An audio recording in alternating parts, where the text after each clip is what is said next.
Hello guys, pag-usapan lang natin ang breaking news. Daniel Padilla pumunta ng Nueva Ecija para kay Catherine Bernardo. Exclusive nga naman kasi to guys. Kasi noon ay nasa Batangas si Daniel Padilla. Ganito ang kwento dyan guys, no? Ang kwento umano kay na Daniel Padilla at Catherine Bernardo. Si Catherine Bernardo ay nasa pictorial umano ng kanyang endorsement. Samantalang si Daniel Padilla, siyempre kasama niya rin guys ang endorsement ni Catherine Bernardo. Same guys na endorsement ito ni Catherine Bernardo at Daniel Padilla. Siyempre guys, no, after ni Catherine Bernardo sa pictorial, siya ay nagmadaling umuwi ng Nueva Ecija. Hindi para makipagkita kay Kenneth, para pasyalan umano guys ang kanilang tirahan noon. Diba? At siyempre, si Daniel Padilla ay pupunta rin sa Nueva Ecija.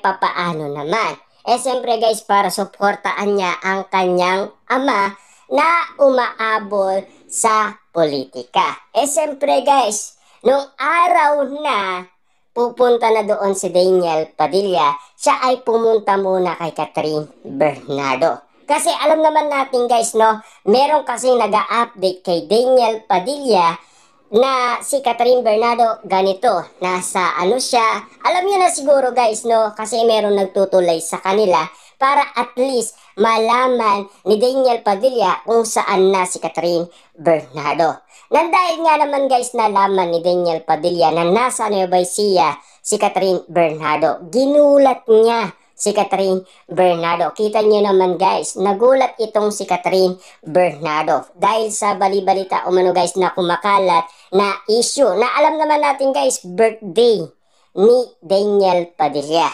Papaano nga naman guys, after nang nangyaring ito, meron nang lumabas na issue. Ano na ang after na issue? Si Catherine Bernardo nagparamdam na.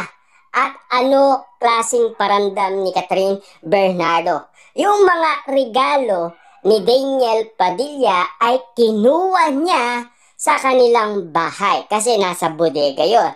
At siyempre, dinala niya sa kondominium para gamitin. Ibig sabihin, yung palang guys, ramdam na natin na may ibig sabihin.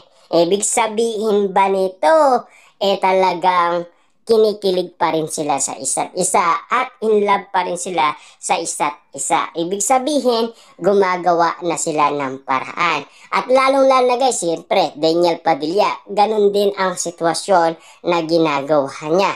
Ibig sabihin, lahat ng nangyayari ngayon guys kina Daniel Padilla at Catherine Bernardo ay alam na nila ang isa't isa. Ibig sabihin, kahit saan man location si Catherine Bernardo, laging naka-update yan kay Daniel Padilla. Siyempre guys, alam nyo na siguro, merong nagko-connect kumano kay Daniel Padilla kung nasaan man si Catherine Bernardo. Ibig sabihin, hindi makakalusot si Catherine Bernardo kasi merong nagtutulay sa kanila ang malapit nilang kaibigan. Ibig sabihin, yun ay nagbabantay kay Catherine Bernardo at yun din ang nagsasabi kay Daniel Padilla para malaman ni Daniel Padilla kung nasaan na si Catherine Bernardo. Ibig sabihin nun, nakapalaw talaga si Daniel Padilla sa malapit na kaibigan nito para at least guys updated siya.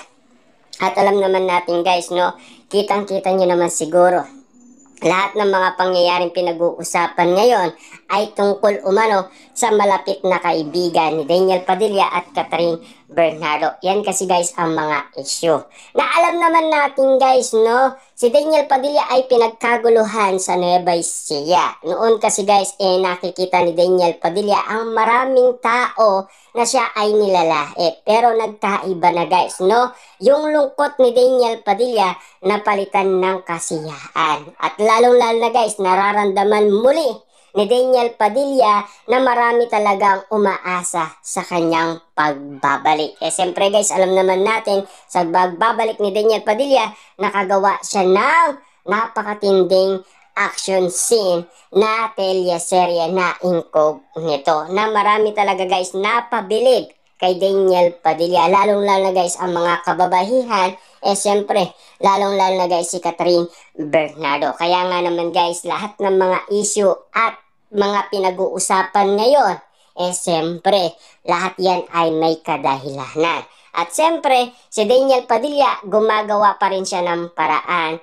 para lamang kasi guys, balikan niya si Catherine Bernardo. Hindi lang natin alam guys, kahit na ang ABS-CBN, hindi niya rin alam kung ano na ang label at kung ano na ang meaning nito. Na sana guys, no, ma-realize ninyo kung ano na ang nangyayari kina Daniel Padilla at Catherine Bernardo.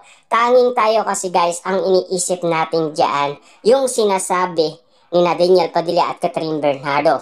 Kasi hindi tayo guys bumabagay doon sa iba't ibang mga reaction ng mga tao. Kasi paiba-iba na guys ang mga nagiging kwento patungkol kay Daniel Padilla at Catherine Bernardo. Umaasa nga tayo guys na sana maging katotohanan ang lahat ng ito. Na sana matapos ang kanilang movie guys at siyempre lahat ng project nila. At least alam naman natin guys, no, na talagang si Daniel Padilla ay laging nakabuntot kay Catherine Bernardo. Kung minsan si Catherine Bernardo ang nakabuntot kay Daniel Padilla. Ibig sabihin lang nito guys, talagang exclusive. Halimbawa, si Catherine Bernardo, lalabas yan ng bahay or sa kondominyo, naka-updated yun kay Daniel Padilla. Ibig sabihin, yun ang palihim na susundan ni Daniel Padilla, si Catherine Bernardo. Ibig sabihin, laging nakabuntot si Daniel Padilla. Ibig sabihin,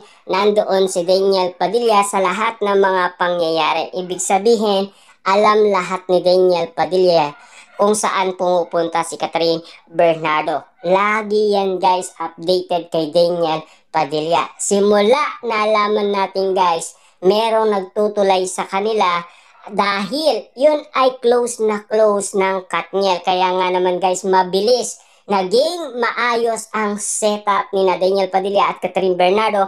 Kaya naging maayos ang samahan nila ngayon. Naging magkaibigan sila or igit pa ba sa magkaibigan ang kwento-kwento ngayon.